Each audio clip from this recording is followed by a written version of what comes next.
قال النبي صلى الله عليه وسلم من كان آخر كلامه لا إله إلا الله دخل الجنة. وقال النبي صلى الله عليه وسلم لقنوا موتاكم بلا إله إلا الله. صدق الله العظيم. قابل القدر علماء کرام، بزرگوں، بھائیوں، دوستوں، عزیزوں، جب نبی اکرم صلی اللہ علیہ وسلم کی وفات ہوئی، حضرت کی وفات امت کا سب سے بڑا صدمہ تھا. آپ سے بڑھ کر صدمہ اس امت پر کوئی نہیں ہو سکتا ہے. اسی لیے حضرت عمر رضی اللہ تعالیٰ عنہ کے دور میں جب اسلامی تاریخ طے کرنے کا موقع آیا اور پارلیمنٹ نے اس سلسلے میں میٹنگ بلائی کہ اسلامی تاریخ کی ابتدا کہاں سے کی جائے. کسی کی رائے ولادت رسول صلی اللہ علیہ وسلم سے، اس میں کسی کی رائے وفات رسول سے بھی آئی. حضرت عمر رضی اللہ تعالیٰ عنہ نے یہ کہہ کر منع کر دیا کہ جب ہم تاریخ بولیں گے تو وفات کا لفظ بولیں گے، نبی کی یاد آتی رہے گی. اس لیے وفات رسول سے ہم اپنی تاریخ کی ابتدا نہیں کرتے. سیدنا حضرت علی رضی اللہ تعالیٰ عنہ نے مشورہ دیا کہ اسلام کا آفتاب طلوع ہوا ہجرت سے، اور ہجرت کے بعد اسلام فلاح اور پھیلا. اس لیے فتوحات اسلام جب ہجرت سے ہیں تو ہجرت سے ابتدا کی جائے. حضرت عمر رضی اللہ تعالیٰ عنہ نے اس رائے کو پسند فرمایا اور اسلام کی تاریخ کی ابتدا ہجرت سے ہوئی. تو وفات رسول سے بڑھ کر امت کے لیے کوئی صدمہ نہیں. اسی لیے جناب رسول اللہ صلی اللہ علیہ وسلم نے فرمایا کہ جب تم پر مصیبت آئیں، حالات آئیں، پریشانیاں آئیں تو تم میری وفات کو یاد کر لینا، تمہیں سکون ہو جائے گا. بہت بڑی بات ارشاد فرمائی ہے کہ جب تم پر حالات و مصائب اور پریشانیاں آئیں تو تم میری وفات کو یاد کر لینا. اس لیے کہ ایک باپ کا مرنا چند اولاد کے باپ کا مرنا ہے، اور ایک چچا کا مرنا یہ چند بھتیجوں کی اور اولاد کے باپ کا مرنا ہے. ایک ماں کا مرنا 2-4 بیٹے اور بیٹیوں کی ماں کا مرنا ہے. لیکن ہمارے آقا کا ان دنیا سے رخصت ہونا پوری امت کا صدمہ ہے. ظاہر سی بات ہے کہ ایسے موقع پر صحابہ اپنے ہوش کھو بیٹھے تھے. کیسے ہوش نہ کھو بیٹھتے؟ جن کے صدقے میں صحابیت ملی ہو، جن کے صدقے میں ایمان ملا ہو، جن کے صدقے میں راتوں میں رونا ملا ہو، جن کے صدقے میں نمازیں ملی ہو، جن کو دیکھ کر سکون ہو جایا کرتا ہو، وہ جب دنیا سے رخصت ہو جائیں تو صحابہ کی بے چینی کیوں نہیں ہو. اسی درمیان میں اس سے پہلے چھوٹا سا واقعہ بیان کر چکا ہوں کسی مجلس میں کہ اسی درمیان حضرت عمر رضی اللہ تعالیٰ عنہ نے سیدنا عثمان رضی اللہ تعالیٰ عنہ کو سلام کیا. حضرت عثمان رضی اللہ تعالیٰ عنہ نے سلام کا جواب نہیں دیا. تاریخ میں لکھا ہے کہ وقان صحابہ یوسوسون، صحابہ پریشان تھے، تشویش میں تھے.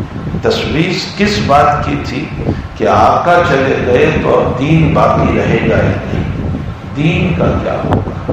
بس یہی پریشانی تھی صحابہ کرام کو. دوسرے مسائل اپنی جگہ تھے کہ مانعین زکات تھے اور سارے مسائل، لیکن جو صحابہ تھے ان کو دل میں خدشہ یہی تھا کہ اب دین کا کیا ہوگا.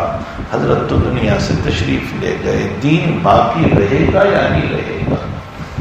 حضرت عمر نے سلام کیا سیدنا عثمان رضی اللہ تعالیٰ عنہ کو. حضرت عثمان نے جواب نہیں دیا.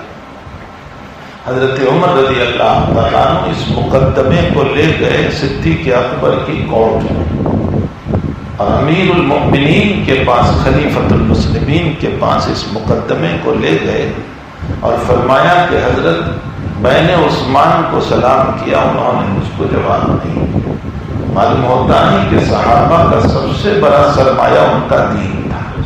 ان کی دولت چلی جائے اس پر وہ مقدمہ نہیں لے جاتے تھے، ان کا باپ چلا جائے اس پر مقدمہ نہیں لے جاتے تھے، لیکن اسلام کا کوئی رکن یا کوئی مسئلہ ہو جائے تو ان کو بے چینی ہو جاتی تھی، چونکہ ان کے سامنے نبی کا فرمان تھا کہ مسلمان کے مسلمان پر چند حقوق ہیں، اور حقوق میں ایک حق یہ بھی ہے کہ ایک آدمی سلام کرے تو دوسرا اس کا جواب دے، تو سلام کرنے والا سلام نہیں کرتا ہے تو بھی مقدمہ لے جا سکتے ہیں، اور جواب دینے والا جواب نہ دے تو بھی مقدمہ لے جا سکتے ہیں۔ یہ سنت کا تاریخ ہے اس لیے مقدمہ لے جائیں، یہ وجوب کا تاریخ ہے اس لیے مقدمہ لے جائیں۔ عجیب و غریب بات صحابہ کرام کی تھی۔ سلام ایک ایسی دولت ہے جو اللہ تعالیٰ نے اس امت کو عطا فرمائی ہے۔ حضور پاک صلی اللہ علیہ وسلم نے فرمایا اگر تم آپس میں محبت چاہتے ہو تو سلام کرو۔